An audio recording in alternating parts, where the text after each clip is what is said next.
Carlos Andreasa, numa aparição especial aqui, devido à urgência do assunto, Bolsonaro denunciado ao STF sob acusação de liderar trama golpista. E aí eu trago para você, Andreasa, uma pimentinha aqui, notícia que acabou de sair, deu no New York Times, acaba de publicar.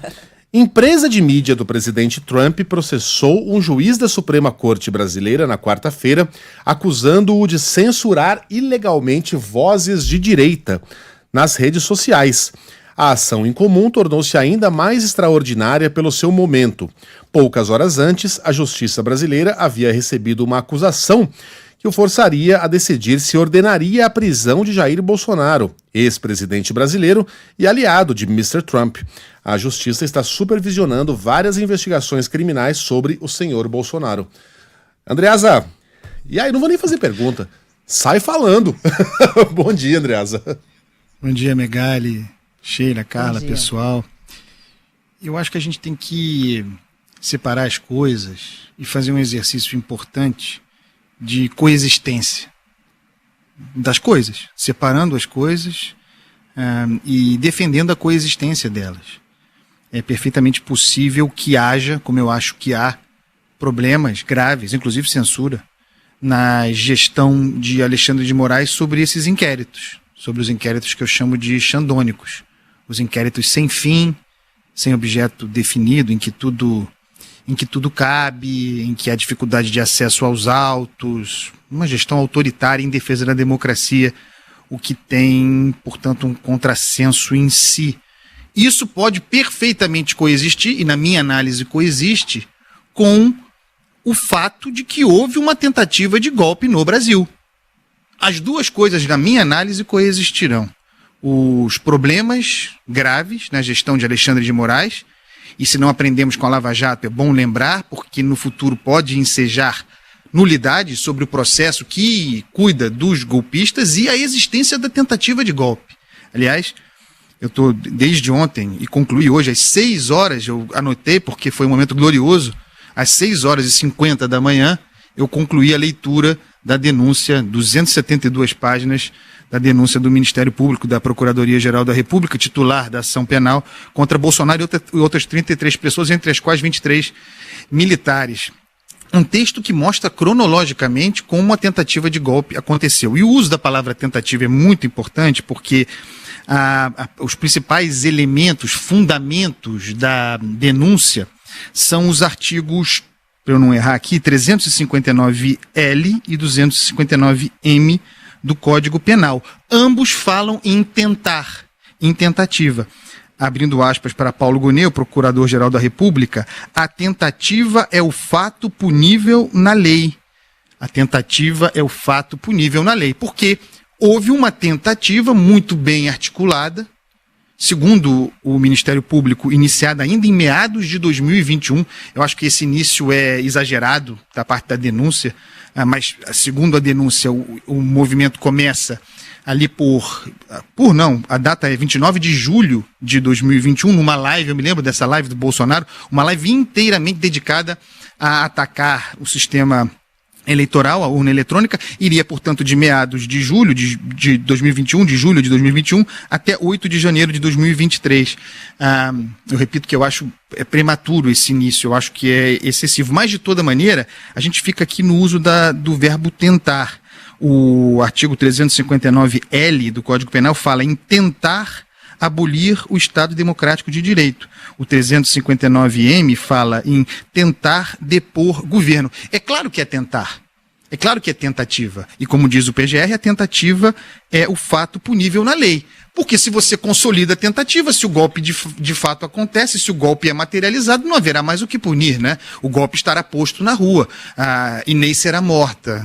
Será um fato novo e um novo regime se imporá. Então é muito importante esclarecer que sim, a tentativa é punível. E o que se pode punir num golpe mal sucedido, ainda bem, porque se fosse bem sucedido não haveria tentativa, repito, o que se pode punir é a tentativa. Para mim, pessoal, estudando esse caso há muito tempo, acompanhando isso há muito tempo, o marco não é de 2021, embora tenha havido 7 de setembro de 2021, palavras de ordens que circulavam ali, embora tenha havido muita agitação a partir de 2021, que coincide com a reabilitação eleitoral de Lula, né?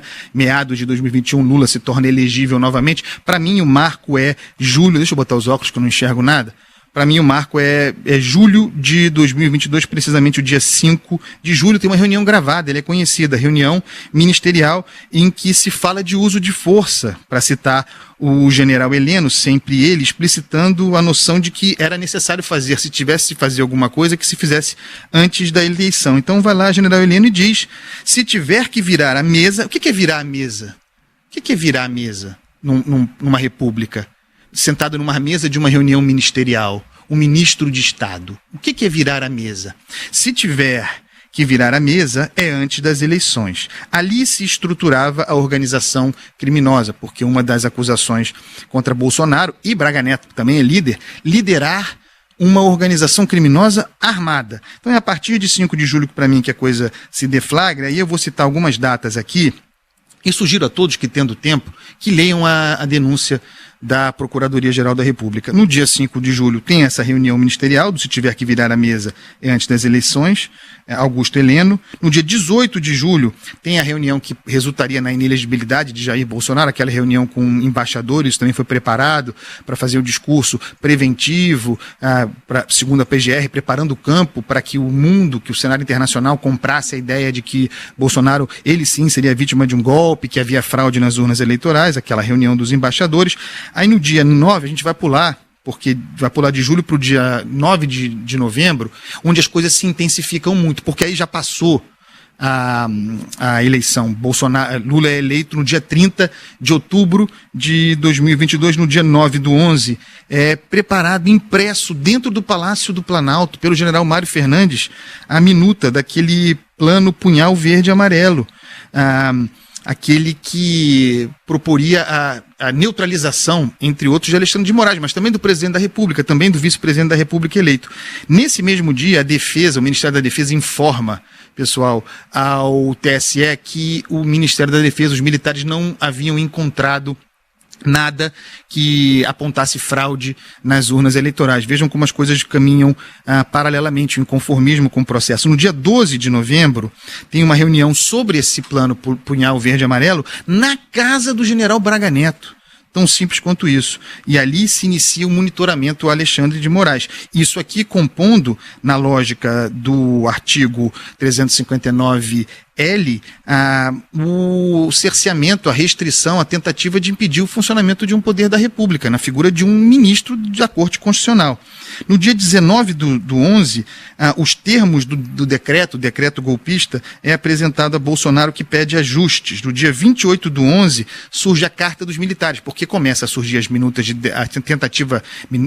decreto, a tentativa de convencer os chefes das Forças Armadas, com a resistência do chefe do Exército e do chefe da Aeronáutica, da Marinha, já tinha embarcado, começam a surgir movimentos militares, por meio de cartas, etc. e tal, para convencer esses comandantes a aderir ao golpe, porque disso dependeria a deflagração do processo militar. No dia 7 de dezembro, a minuta é debatida com a defesa e os chefes militares, Bolsonaro fazendo carga, mostrando para o ministro da Defesa, Paulo Sérgio Nogueira, e para os chefes militares, a minuta que já sofrera alguns ajustes. No dia 9 do 12, 2 dias depois, vai ao Palácio Alvorada o general Teófilo, que, embora subordinado ao comandante do Exército, o comandante do Exército resistente ao golpe, o general Teófilo, que tinha tropas, ele era o chefe do Cotter, o general Teófilo aderia e dizia ao presidente, se você assinar o decreto, presidente Bolsonaro, a gente vai junto com o senhor. No dia 12 do 12 de 22, tem a diplomação, é importante isso, tem a diplomação de Lula, e aquele quebra-quebra coordenado, com base nessa organização criminosa, aquele quebra-quebra tentando invadir mesmo a sede da Polícia Federal.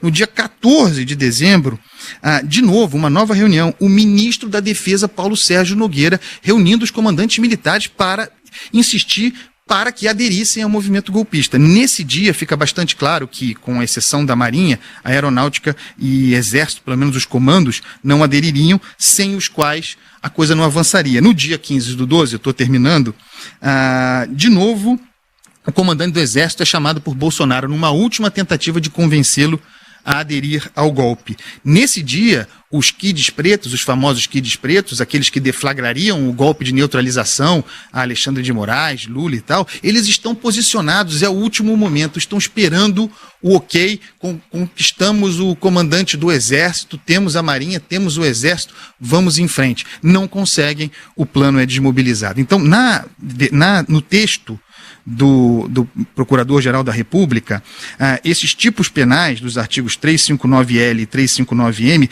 que se referem a crimes de atentado, prescindiriam do resultado para se consumar.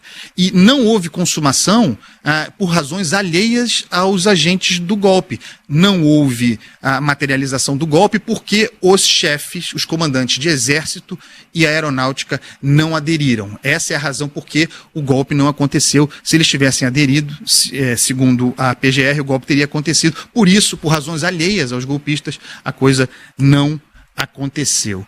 Esse é o desenho do troço e me parece muito bem substanciado. Pessoal, desculpa por me estender, mas era importante relatar esses itens todos. Essa linha do tempo deixa bem claro. Tá tudo ali. Tá tudo ali. Tudo foi feito à luz do dia, né? Os ministros ainda ganharam esse presente, né? Um caso muito fácil de se analisar, porque é de fácil compreensão e tudo aconteceu ali debaixo dos nossos narizes. Agora é aguardar o trâmite ser cumprido.